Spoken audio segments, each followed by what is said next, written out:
Of course কি বলে আমাকে নিয়ে তো চারিদিকে মানে আমার সোশ্যাল মিডিয়াতে তো আমাকে নিয়ে অনেক বেশি মানে কি বলবো যে যেহেতু আমি আর্জেন্টিনার ফ্যান, সো অনেক এমন হয়েছে যে আমি পত্রিকায় এটাও বলেছি যে এবার কাপ আর্জেন্টিনা নিবে, তো সেটা নিচে অসংখ্য ট্রল অসংখ্য কমেন্ট আমি দেখেছি, বাট তবু আর্জেন্টিনা ফ্যান আমি তো বলতেই পারি। মেসিকে নিয়ে বলবো যে ইজ আ ম্যাজিশিয়ান। আমি এরকম আসলে খেলা, ও যখন খেলে আমি আমার চোখটা শুধু ওর দিকেই থাকে, so he is the best.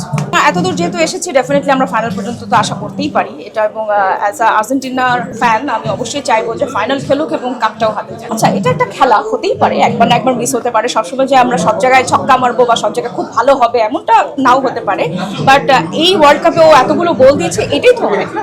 অনেক কষ্ট পাইছে, অনেক অনেক, এটার চাইতে কষ্টের বিষয় আর কিছু হতে পারে না, কারণ একবার যখন মিস করে ফেললো পরের বারের ম্যাচে যখন আবার দেখলাম পেনাল্টি, তখন আমি চোখ বন্ধ করে বলেছি হবে না, আমি দেখি যে হয় আর পেনাল্টি নিয়ে আমার আর কোনো আশা নাই। আমার না আসলে পছন্দের ফ্যান, আমি কোনোভাবেই কম দিতে পারবো না, ও মিস করুক আর যাই করুক 10-10।